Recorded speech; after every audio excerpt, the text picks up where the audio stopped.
Did the President of the United States, the Commander-in-Chief, know on the 1st of January you were going to the hospital in an ambulance? He did not.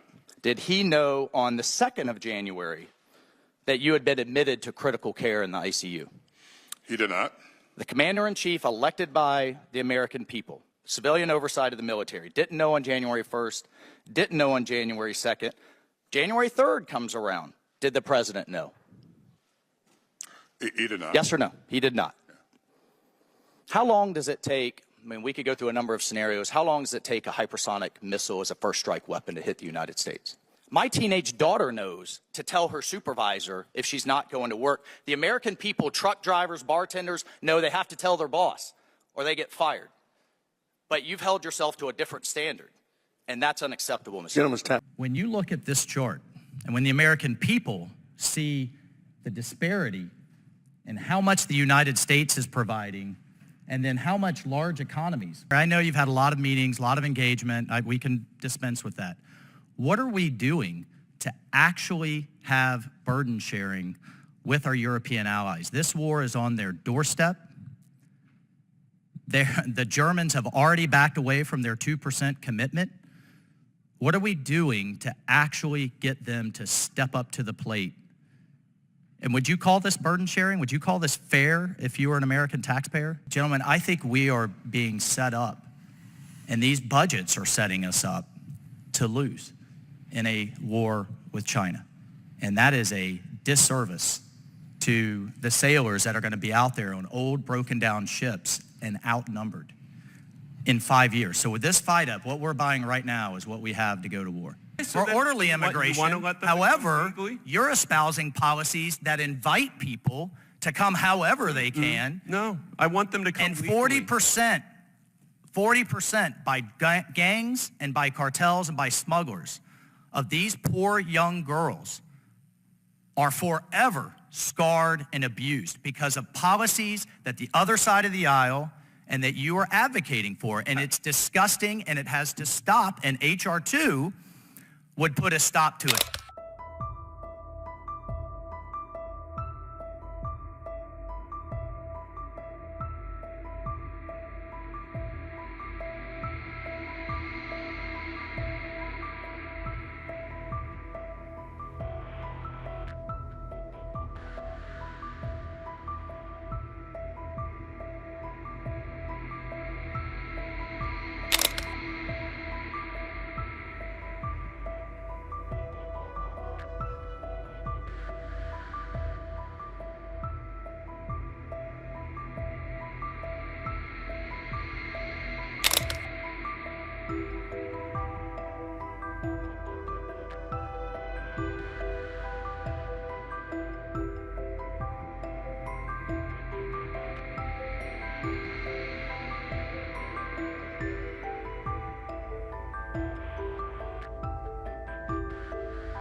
This hearing today isn't about you. It's not about your privacy. It's not about what you desire. It's not about your health.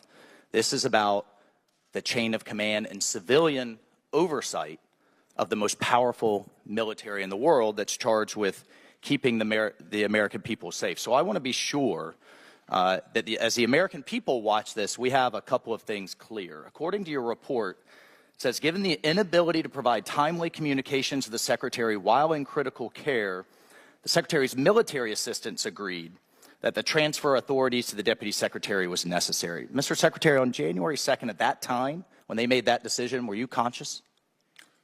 I was conscious, yeah. Okay, so you were able to make that decision yourself. You were of sound mind to make that decision yourself. They did not have access to me to be able to... So there was then a disconnect for your ability to command the military through secure communications because they couldn't access to you, and correct? It was determined that, and they were advised by the doctors that they wouldn't be able to access or gain access to me, and so that's the tripwire to transfer authorities, and they followed a procedure. But let's talk about whether there was a break, because you've testified under oath there was no gap. Did the President of the United States, the Commander-in-Chief, know on the 1st of January you were going to the hospital in an ambulance? He did not. Did he know on the 2nd of January that you had been admitted to critical care in the ICU? He did not.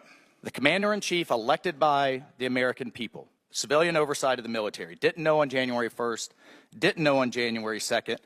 January 3rd comes around. Did the President know? He did not. Yes or no? He did not. How long does it take? I mean, we could go through a number of scenarios. How long does it take a hypersonic missile as a first strike weapon to hit the United States? 15, 30 minutes, max? Well, you know, ICBM, I mean, it's commonly out there. ICBM from North Korea, 30 minutes, make a decision. So we've been clear that the notification was not adequate, but the transfer of authorities. Right. When is it? But the President of the United States, as the Commander-in-Chief, doesn't know for 3 days his Secretary of Defense is incapacitated and in critical care. Correct? In critical care, not incapacitated. And the President of the United States doesn't know that his Secretary of Defense can't access secure comms, correct? He doesn't know. But the deputy is fully empowered and has full access to everything she needs. Mr. Secretary, who made the decision, just in the time I have remaining, who made the, so your report says the Assistant Secretary for Public Affairs was informed of the transfer of authority. Who made the decision for that individual to not inform the American people? I can't answer that. Again, did he make that decision? Did I make that decision? No. Did the Assistant Secretary for Public Affairs make the decision? I can't. You just had a 30-day review. You don't know who made the decision to not tell the American people? I know that he was aware on the 2nd. I don't know what decision-making processes that. To inform the public, you don't know today. You don't know who made the decision to not inform the public. I'm not sure that there was a decision to not inform the public. I know that he had the information. Mr. Secretary, in the time I have remaining, the Commandant of the Marine Corps had a medical incident and informed the American people and you. And here's what's missing here. This is not about process. You made this about process. This is about judgment and poor judgment. My teenage daughter knows to tell her supervisor if she's not going to work. The American people, truck drivers, bartenders, know they have to tell their boss or they get fired. But you've held yourself to a different standard, and that's unacceptable, Mr. Gentleman's time is expired. When you look at this chart, and when the American people see the disparity in how much the United States is providing, and then how much large economies, 46 billion versus Germany, 2.5 billion, versus Italy, 700 million, less than $1 billion, France, which is 4 times the size in terms of their economy of Poland, even less than that. Mr. Secretary, I know you've had a lot of meetings, a lot of engagement. We can dispense with that. What are we doing to actually have burden sharing with our European allies? This war is on their doorstep. The Germans have already backed away from their 2% commitment. What are we doing to actually get them to step up to the plate? And would you call this burden sharing? Would you call this fair if you were an American taxpayer? Well, again, we're going to do everything that we can to make sure that Ukraine is successful. But what we will continue to do is continue to engage at all levels, you know, my level, Secretary of State, President, and to encourage. But the engagement, Mr. Secretary, according to actual metrics, isn't effective. And what I think, when I talk to my constituents, the American people, about continuing support for as long as it takes, as the president say, they ask me this question: what the hell are these large economies doing, the Germans in particular, to step up? The EU economies together are the same size as the American economy, right? I mean, they're roughly the same size. So do you think it's fair for them to question whether this, for the American people to question whether this is true burden sharing? Number one. And number two, how many countries now have lived up to their 2% commitment despite years and years of engagement? How many out of the 30 NATO countries have lived up to their 2% GDP? I don't have the current. It's 7. Yeah. 7 out of 30. That's pathetic. So I think it's reasonable for the American taxpayer to be sick and tired of subsidizing European social spending. Point one. Point two, on cartels. Chairman Milley, you participated in Plan Colombia personally. Initially, the Colombian government was against the provision of U.S. military resources, not boots running, not an invasion of Colombia. We're not talking an invasion of Mexico now, but providing space, intel, satellite, special operations resources. We took down the Cali and Medellin cartels, correct? Successfully. That's right. And initially they were against it, then they were for it. Would it be helpful to authorize military resources, to authorize use of military force? And again, we're talking cyberspace intel and other resources to support law enforcement, to support the Mexican government, and to take out these cartels. We need to treat them more like ISIS than the mafia, because that's how they're behaving as they destabilize our border, huge portions of Mexico, and stand toe-to-toe with the Mexican army. Is that a fair assessment? Would you oppose that? Yeah, thank you. I think it's very important for the American people to see visually the trend lines of what's going on with our Navy and what's going on with the Chinese Navy. And these are according to DOD and Congressional Research Service numbers. Yesterday, the intelligence community briefed the Senate, the much talked about timeline, and we basically have 5 years, 2027, until the Chinese Communist Party believes they have overmatch in the Western Pacific. Do you disagree with that assessment? I do not. Okay. So I agree with the assessment. thank you, Admiral. So I think this is important. This here shows the size of the Chinese Navy, and this is the various shipbuilding plans we've received over the since 2015. In blue here is the size of the U.S. Navy, and I think it's important for the American people to understand that 2027 figure is right there. That's a 105 ship delta. Now I get it, we can have the capability, capacity debate, but I'm not buying that we can make up for a 105 ship delta, that they can concentrate all in one ocean with short supply lines. And the problem is with your divestment strategy, we're at our lowest point at 2027 when they're at the highest point. And even when we come out of it, let's look at the next gen air dominance 2031, future frigate 2028, ready reserve fleet modernization 2030. That's all right around here. We still have these massive deltas.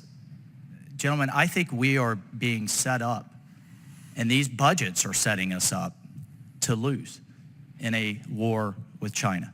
And that is a disservice to the sailors that are going to be out there on old, broken down ships and outnumbered in 5 years. So with this fight up, what we're buying right now is what we have to go to war. In 2021, the Department of Homeland Security implemented the Parole Plus alternative to detention with conditions. These so-called plans allow the release of migrants from CBP custody into the country on an expedited basis without being placed in removal proceedings and with little to no vetting and no monitoring and without court dates. So they're essentially just fully released. Florida has sued DHS in federal court, asserting that DHS was ignoring federal law, which they are, and including Secretary Mayorkas is ignoring federal law with this program that requires people entering the country illegally to be detained. So I have up here statements from the judge in Florida, Judge Kent Wetherill, who ordered federal authorities to vacate the parole policy. And he said, for the most part, the evidence establishes that defendants, DHS, have effectively turned the southwest border into a meaningless line in the sand. A little more than a speed bump for aliens flooding into the country. And you can see here where, again, the judge says that essentially these policies have said, come in, we're open, come.